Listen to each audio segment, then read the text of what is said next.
head teacher and a teacher discussing a school camping trip.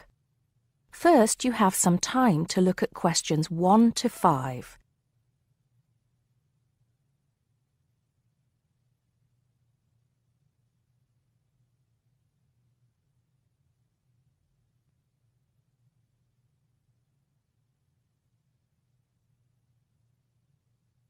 Now we shall begin. You should answer the questions as you listen because you will not hear the recording a second time. Listen carefully and answer questions 1 to 5. Good morning, Mr. Thompson. Can I speak to you for a moment? Of course, Jamie. Come in. Have a seat. I've just finished looking through the reports for this term. It looks like the pupils are doing very well. Yes, I think they are. It's all going fine. So, Jamie, what's on your mind? Well, I've been thinking about next month's camping trip, the one for Year 10. Yes, we've got it scheduled for the 23rd to the 26th, if I'm not mistaken. Actually, I think it's the 24th to the 27th. Let's just check. Oh, right. Yes, you're right. So... Well, I've been thinking about how we might possibly make this year's event even better than last year's. Not that last year's wasn't great, but... Suggestions for improvement are always welcome, Jamie. So, what have you been thinking about? Well, to tell the truth, I wasn't completely happy with the camp we used last year. It was rather small, and I didn't feel that the grounds were particularly well kept. Go on. I did some searching, and I think I found the perfect spot. It's called Shepton Meadows, and... Is that the campsite in the Lake District? No, actually it's just outside Carlisle. It's a huge site, and it's on a lovely lake, Lake Brant, I believe it's called. Half the site is forested, and the rest, the actual camping area, is grassy. For kids that rarely get to see anything more than concrete, it's ideal. And the facilities are amazing. There's a basketball court, a large pool, and a football pitch. There are well-marked trails through the forest for hiking, and the lake is there for swimming and other water sports. I believe there's even a lifeguard service. That sounds like it might suit our purposes perfectly. Did you happen to find out about availability and cost? Yes, as a matter of fact, I did. I called them yesterday evening, and there are plenty of spots available. And because we're a non-profit organisation, they said they would give me a reduction in the price. If I remember correctly, we paid £5 a head last year. Yes, per night, right? Yes, each child paid £10 for the 2 nights. Well, at this campsite, it's only £4 per night. And they told me that if we had over 50 children, which we do, they could give us a further 10% off. That's very reasonable, isn't it? Well, from what you've told me, I think we should probably go ahead and book. Excellent. I'm sure the children will love it. I'm sure they will. Before you hear the rest of the conversation, you have some time to look at questions 6 to 10.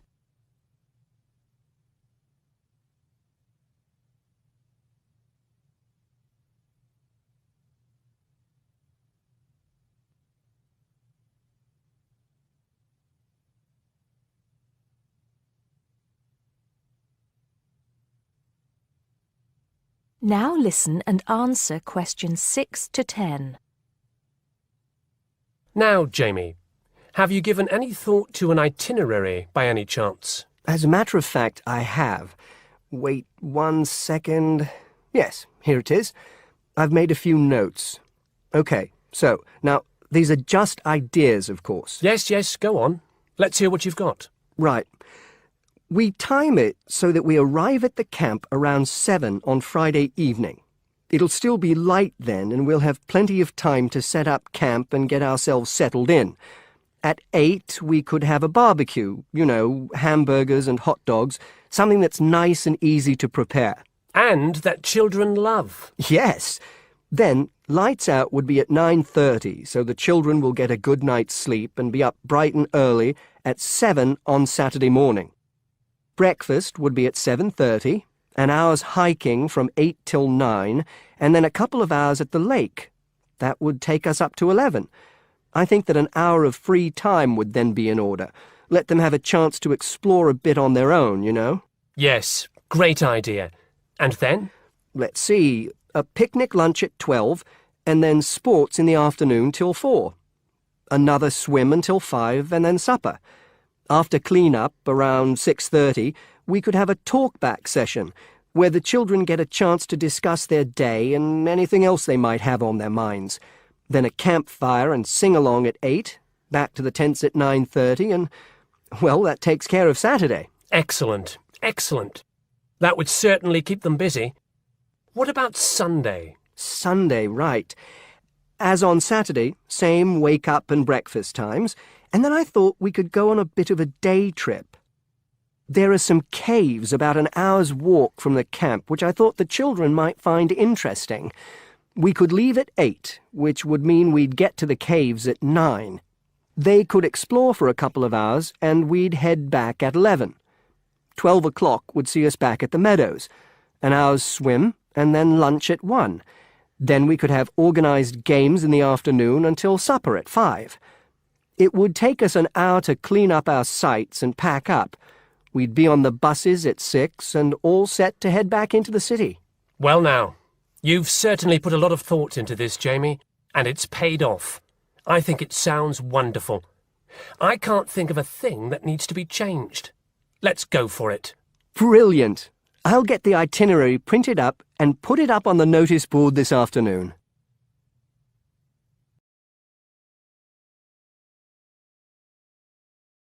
That is the end of part 1.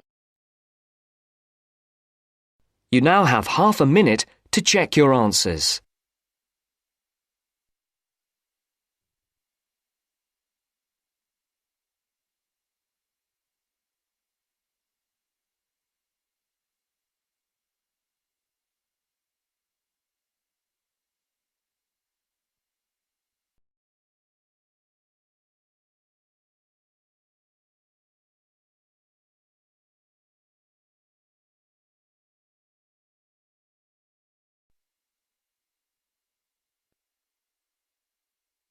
Now turns to part 2. Part 2. You will hear an extract from a talk about employment interviews. First, you have some time to look at questions 11 to 14.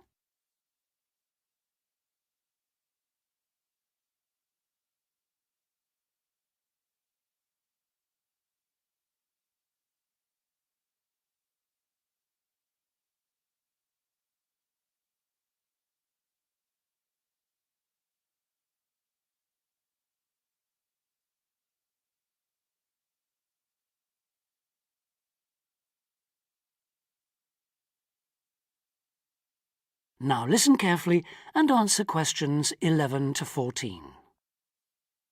Today I have with me Sandy Richardson of the local Workforce Center, and she'll be talking about that critical step towards the goal of employment, the interview. Sandy, what is an interview for, and what's the best way to approach it? A job interview is simply a meeting between you and a potential employer to discuss your qualifications and see if there is a fit. The employer wants to verify what they know about you and talk about your qualifications. If you have been called for an interview, you can assume that the employer is interested in you. The employer has a need that you may be able to meet, so it's your goal to identify that need and convince the employer that you're the one for the job. As everyone knows, interviews can be stressful, but when you're well prepared, there's no reason to panic. Preparation is the key to success in a job search, and you can begin by collecting together all the documents you may need for the interview, such as extra copies of your resume, lists of references, and letters of recommendation. You could also take some work samples, selecting from what you have designed, drawn, or written, for instance. And make sure you have a pen and pad of paper for taking notes. The next step is to find out about the post. The more you know about the job, the employer, and the industry, the better prepared you will be to target your qualifications. Always request a job description from the employer and research employer profiles at the Chamber of Commerce or local library. You could also try to network with people who work for the company or with employees of companies associated with it. The next step is to match your qualifications to the requirements of the job. A good approach is to write out your qualifications along with the job requirements. Think about some standard interview questions and how you might respond. Most questions are designed to find out more about you, your qualifications, or to test your reactions in a given situation. If you don't have any experience or skills in a required area, think about how you might compensate for those deficiencies. Before you hear the rest of the talk, you have some time to look at questions 15 to 20.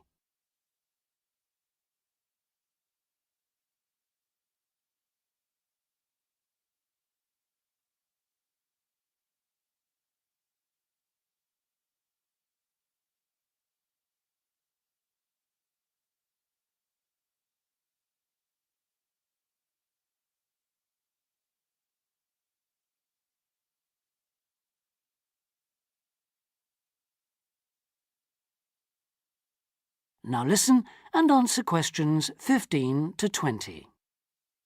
During an interview, it's important that you be yourself.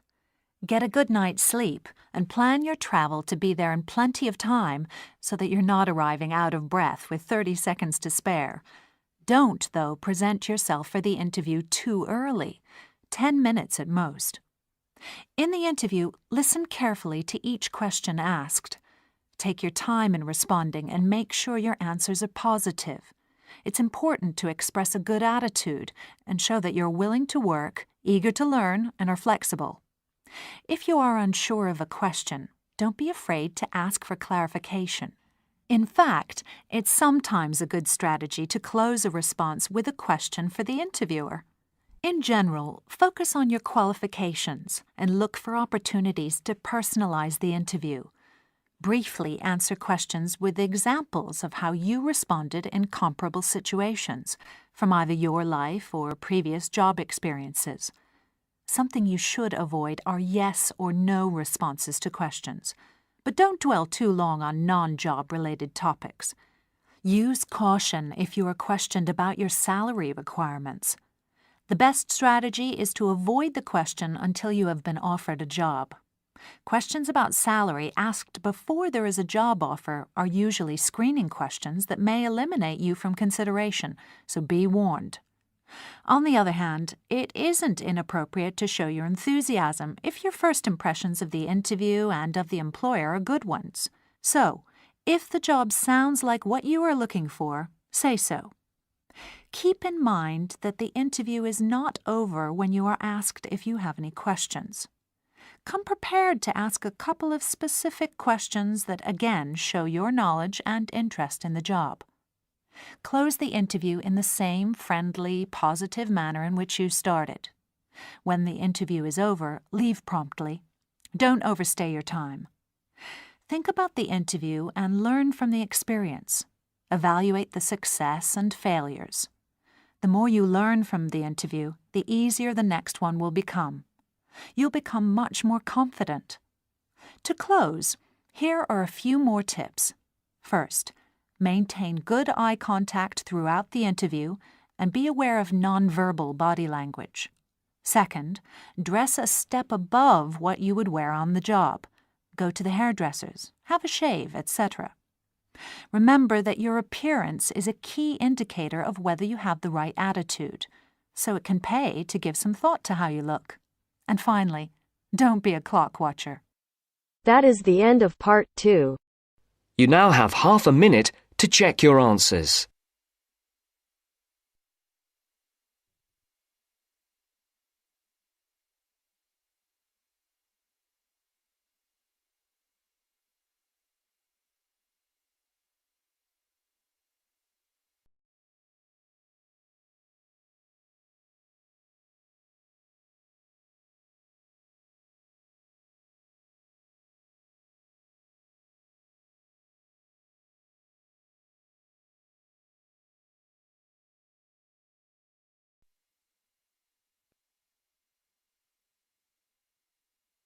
Now turns to part 3. Part 3. You will hear a conversation between a tutor and two students, Amanda and Jake. First, you have some time to look at questions 21 to 25.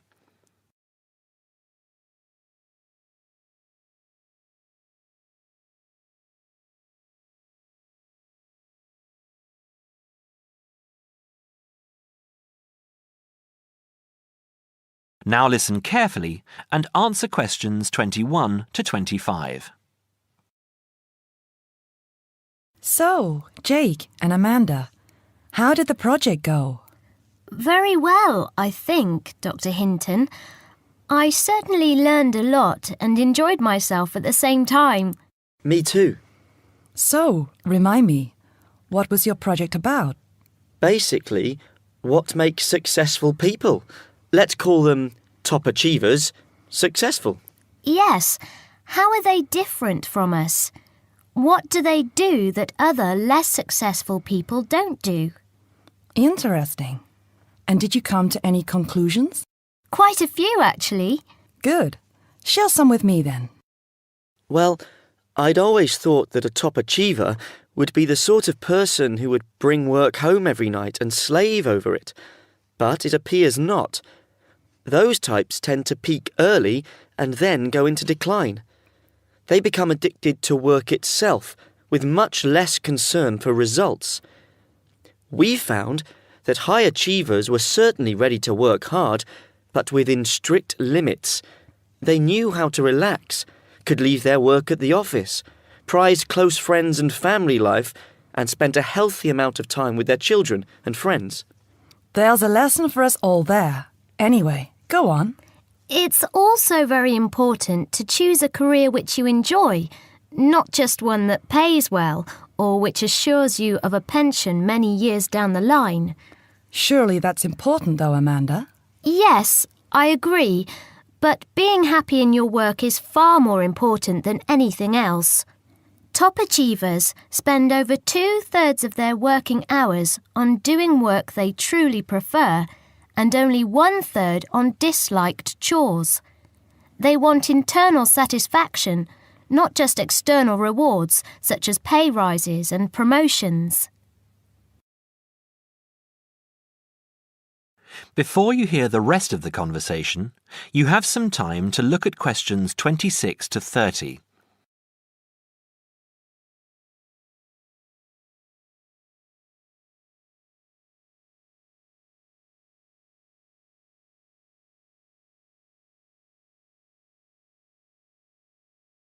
Now, listen and answer questions 26 to 30.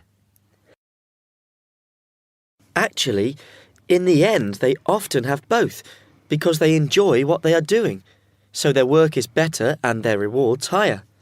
Yes, Jake, that certainly makes sense. Now, can I ask you something? Do high achievers, as you call them, take many risks? Yes and no.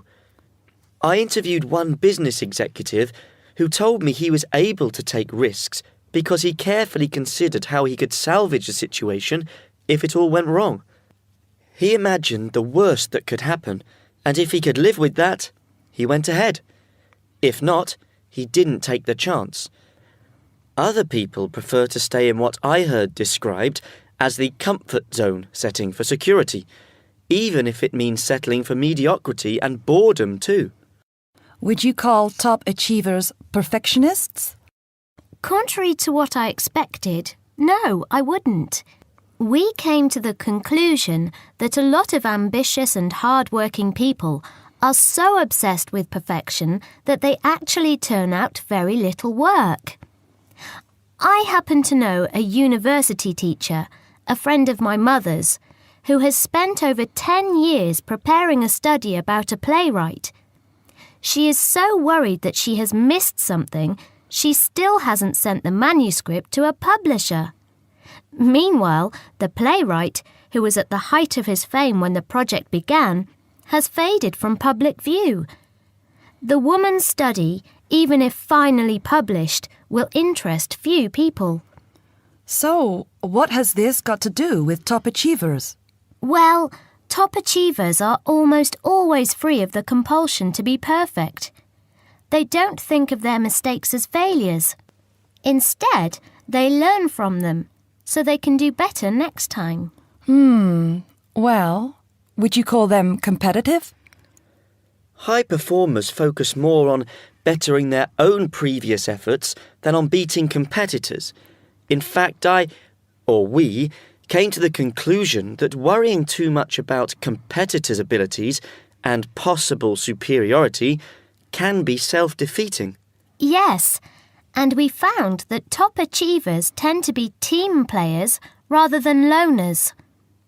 They recognise that groups can solve certain complicated problems better than individuals and are eager to let other people do part of the work. Yes, loners, who are often over-concerned about rivals, can't delegate important work or decision-making.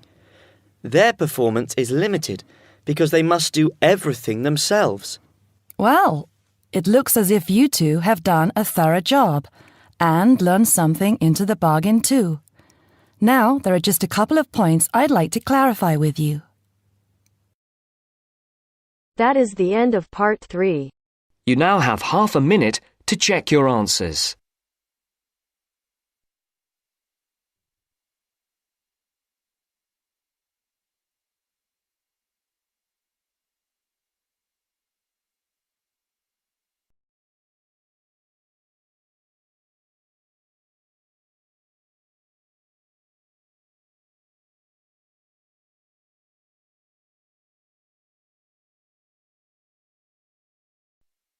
Now turns to part 4. Part 4. Now listen to the second part of the lecture. As you listen, complete the notes below. First, you have some time to look at questions 31 to 40.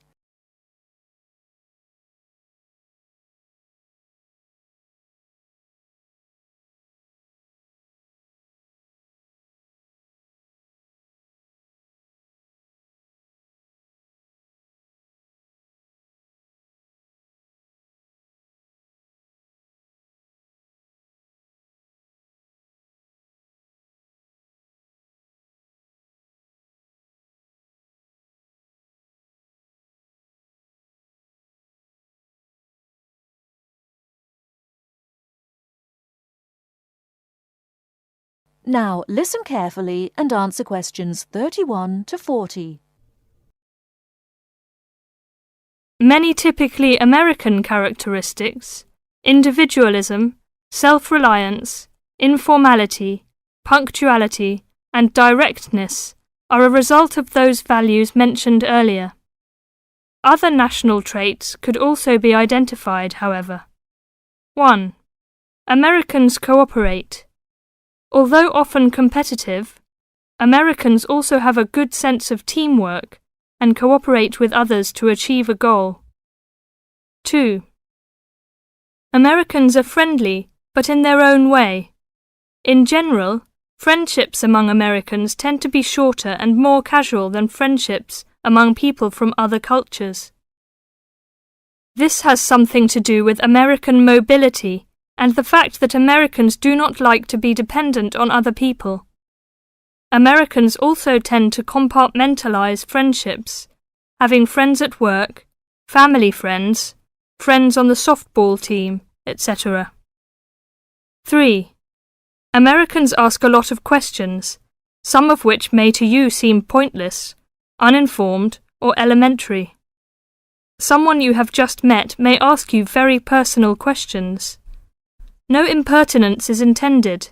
The questions usually grow out of a genuine interest. 4. Americans tend to be internationally naive. Many Americans are not very knowledgeable about international geography or world affairs. They may ask uninformed questions about current events and may display ignorance of world geography. Because the US is not surrounded by many other nations, some Americans tend to ignore the world. 5. Silence makes Americans nervous. Americans are not comfortable with silence. They would rather talk about the weather than deal with silence in a conversation. 6. Americans are open and usually eager to explain. If you do not understand certain behavior or want to know what makes Americans tick, do not hesitate to ask questions. Just as values and traits differ somewhat from one culture to another, so do the personal habits associated with good manners and courtesy. While very often there does not seem to be any particular reason why a particular way of doing something is considered good manners, observing these cultural rules will make Americans more comfortable with you, and therefore you with them. It is, of course, impossible to cover all the possibilities here. If you are unsure in a situation, just ask. Americans like to be helpful. 1. Queuing up or lining up is essential. Courtesy requires that you do not push from behind, stand next to the person being helped, or cut into a line. If you should accidentally bump someone, you should say, "Excuse me." 2. Americans blow their noses into a tissue. Spitting, clearing phlegm, or sniffing as from a cold are considered rude. 3. It is considered poor manners to slurp, chew noisily, or open your mouth while chewing. 4. Questions are seen as a good way of getting acquainted, but questions about a person's age, financial affairs, cost of clothing or personal belongings, religious affiliations and sex life are considered too personal for questioning, except between very close friends. 5. Men generally do not hold hands or link arms in public with other men. This is somewhat more acceptable between women and quite common between men and women. Now, a few words about personal safety. Unfortunately, in the US one must be aware of crimes. It is wise to be especially careful until you are familiar with the community in which you live. Remember that good judgment and common sense can significantly reduce chances of having an unpleasant and perhaps harmful experience. Basic safety rules include the following. 1. Do not walk alone at night. 2. When you leave your room, apartment, or automobile, make sure that all doors are locked and all windows are secured. 3. Do not carry too much cash or wear jewellery of great value. 4. Never accept a ride from a stranger. Do not hitchhike and do not pick up hitchhikers. 5. Be careful of purses and wallets, especially in crowded metropolitan areas, where there may be purse snatchers and pickpockets. 6. If a robber threatens you, at home or on the street, try not to resist unless you feel that your life is in danger and you must fight or run away. Give up your valuables as calmly as you can, and observe as much as possible about the robber to tell the police when you report the crime.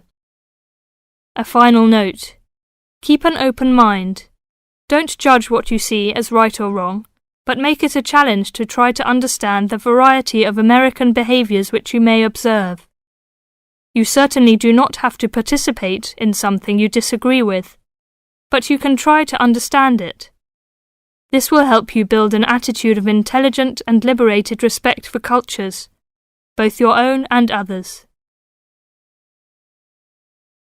That is the end of part 4. You now have half a minute to check your answers.